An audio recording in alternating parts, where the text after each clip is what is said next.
A yammacin jiya ne aka kai wani gagarumin harin bazata na bama-bamai akan ɗan sarkin Makka Yarima mai jiran gado Muhammad ibn Salman. Gagarumar rigima ta ƙara ɓarkewa tsakanin Donald Trump da Joe Biden. Tsohon shugaban ƙasar Amurka Barack Obama ya yi Allah wadai da rabuwar kan Amurkawa a zaben shekara ta 2020.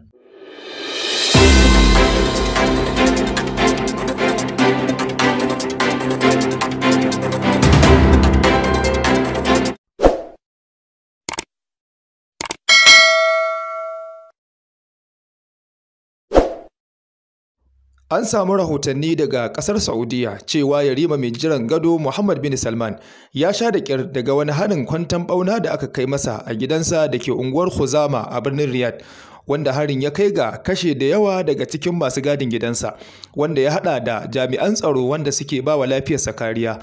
An rasa rayuka da dama, wanda daga bisani dai ɗan gidan Sarki Salman ya sha da ƙyar. Rahotannin suna cewa an kai wannan hari na bazata ne a yammacin jiya a daidai lokacin da Yarima mai jiran gado ya shiga gidansa na sarauta da 'yan daƙiƙu. An kai harin ne ta hanyar shammatar jami'an tsaro ba tare da wata alama ba, sai jin fashewar bama-bamai aka yi. Masu rahoton sun tabbatar da cewa masarautar Saudiya ta ɓoye wannan labari a daidai lokacin da take gudanar da bincike akan waɗanne 'yan ta'adda ne suka kai wannan hari na bama-bamai akan ɗan gidan sarki. Sai dai an fi ƙarfafa zaton cewa wannan hari ne na cikin gida wanda fadawan Amir Ahmad ibn Abdulaziz suka kawo, tare da cewa wasu rahotannin sun bayyana cewa Yarima mai jiran gado ya ce wannan wani mataki ne na farko na yunkurin hana shi mulki tare da goyon bayan sabuwar gwamnatin Amerika.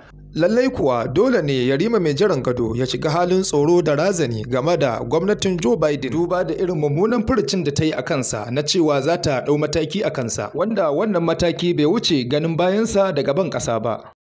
Rahotanni sun ce ba wannan ne karo na farko da aka fara kaiwa Yarima mai jiran gado Muhammad ibn Salman hari ba.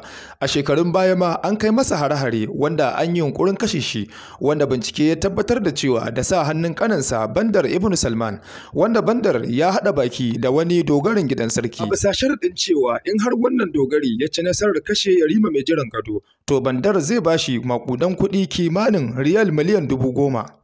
Bisa taimakon Allah wannan hari ba a ci nasara ba. Yarima mai jiran gado a nan ma ya sha da ƙyar, a inda bayan asiri ya tono aka kama wannan dogari tare da Bandar kanan Yarima mai jiran gado. Tun daga wannan lokaci Yarima mai jiran gado ya ƙara tsananta tsaro da fadawa masu kiwon lafiyarsa, a inda ya ƙirƙiro wata ƙungiya ta jami'an tsaro na musamman wanda suke samun horo na musamman domin ba wa lafiyarsa tsaro da kariya daga harin magauta. Waɗannan abubuwa da suke wakana suna tabbatar da irin mummunan haɗarin da Yarima mai jiran gado Muhammad bin Salman yake ciki. Yana fuskantar barazana har daga cikin gida. Sam ba shi da cikakken aminci tsakaninsa da 'yan uwansa waɗanda suka fito ciki ɗaya. Yaya kuma jami'an tsaro da dogarai da ke cikin gidan? Menene abin da ya janyo wa Ibn Salman irin wannan bakin jinin da tarin mahassada da makiya haka? Shin hasada suke masa saboda shi aka ayyana a matsayin Yarima mai jiran gado? Ko kuwa yana da wasu munanan halaye wanda hakan yasa 'yan uwansa ba sa ƙaunarsa? Hatta jami'an tsaro na cikin gida waɗanda ake ganin kyautuwa a ce sun sayar da rayuwarsu domin kubatar da shi, amma kuma ana haɗa baki da su don ganin shafe shi daga ban ƙasa. Babu shakka wannan batu ne da yake cike da manya-manyan alamomin tambayoyi game da Yarima mai jiran gado Muhammad ibn Salman. Duk da yake cewa rikicin sarauta irin wannan a ƙasashen Larabawa ba bakin abu bane, domin abin da ya faru tsakanin daular Banu Umayya da daular Banu Abbas na kashe-kashe da zubda jinanan juna akan mulki ya isa ya tabbatar ma da cewa hakan nan ana iya tsanar wanda ake ganin shine zai iya zama shugaba. Wata marubuciya 'yar ƙasar Saudiya ta gwamnati ta bayyana cewa Yarima mai jiran gado yana cikin barazana da tashin hankali da tsoron kada a masa kisan gilla daga cikin gida, saɓanin abin da ya bayyana da kansa cewa yana jin tsoron kisan gilla ne daga ƙasar Iran da Qatar, ta yadda ya nemi daidaitawa tsakanin ƙasashen Larabawa da ƙasar Isra'ila, inda ya fitar da maƙudan kuɗi.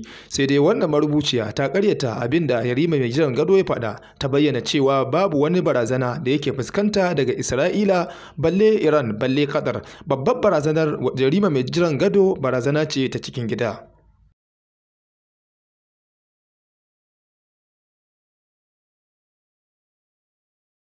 Wasu rahotanni sun nuna akwai saɓani tsakanin Sarki Salman da ɗansa Muhammad ibn Salman wato Yarima mai jiran gado, ta yanda akwai wani gagarumin taro wanda aka gudanar a ƙasar Misira, wanda bisa al'ada duk irin wannan tarurrukan Yarima mai jiran gado shi yake wakiltar mahaifinsa ya je wannan taro.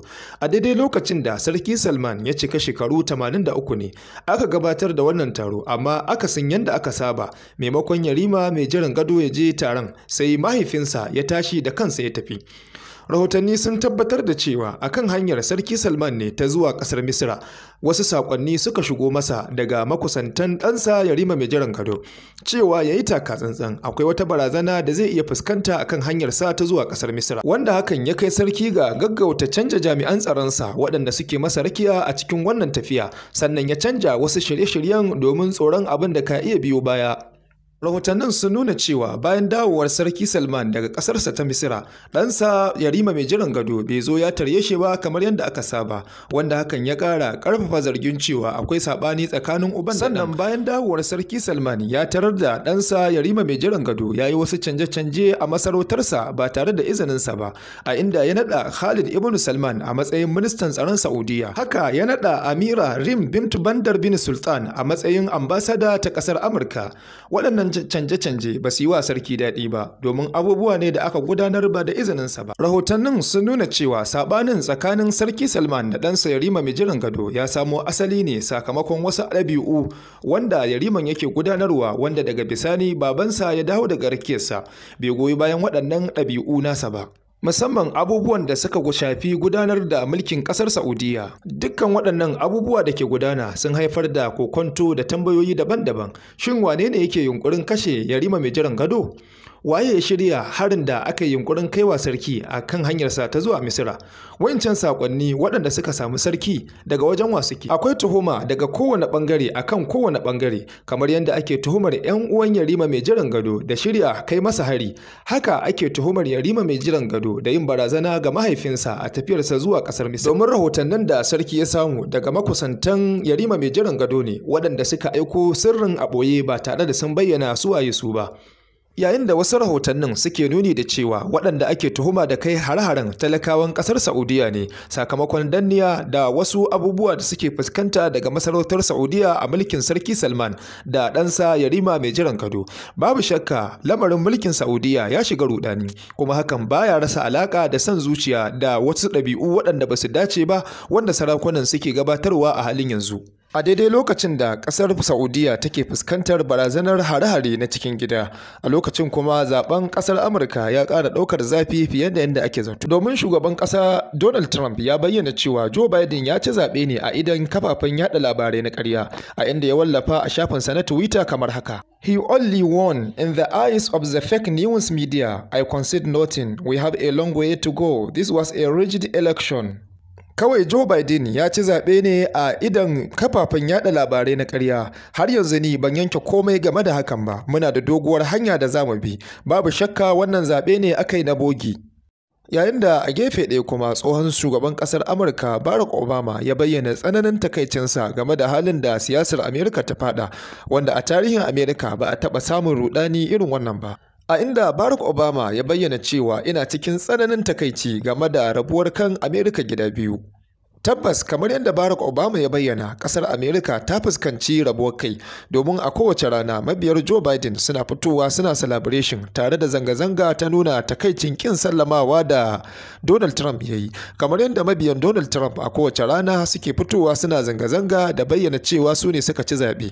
Har kawo yanzu dai mahukuntan ƙasar Amurka waɗanda su suke da alhakin bayyana waye shugaba ba su ce komai ba, sun ja bakinsu sun yi shiru. Har yanzu kuma akwai akwatunan da ba a lissafa da su ba, wanda da su ne Donald Trump yake alfaharin cewa akwai ƙuri'u na bogi a ciki. Idan an sake lissafi za ta bayyana cewa shi ne ya ci zaɓe. Waɗannan fitintunu da suke faruwa a ƙasashen duniya suna nuna maka cewa duniya ta taho ƙarshe, domin ƙasar Amerika ita ce ƙasar da ta fi kowace ƙasa yin zaɓe mafi tsafta a duniya. Bayan ƙasar Amerika sai wasu ƙasashe daga cikin ƙasashen Turai da wasu 'yan tsirarin ƙasashe da ke cikin ƙasashen Larabawa. Ita kuwa ƙasar Saudiya ƙasa ce da bata san rikicin mulki irin wannan ba a wannan zamanin. Suna yin abin su lami lafiya, amma abin gashi ya lalace, rikicin cikin gida ya kunno musu ta ko'ina. Wanda idan ya kasance wannan shine irin tsarin da salon zaben Amurka ya koma, kuma wancan shine irin salon da tsarin naɗin shugabancin ƙasar Saudiya ya koma a yanzu, babu shakka sauran ƙasashen duniya lamarin su zai fi muni sama da haka. Musamman ƙasashen Afirka, uwa uba ƙasar mu Najeriya, wacce ita ce ƙasa wacce take mafi ban tausayi a cikin tsarin zaɓe a duniya a yanzu, domin ita ce ƙasar da zaɓenta ke cike da murɗiya da maguɗi. Allah Ubangiji ya kyauta. Sai dai kafin mu yi sallama, idan ya kasance wannan shine ziyararka ta farko a wannan shafi, ina kwaɗaitar da kai da cewa ka danna subscriber.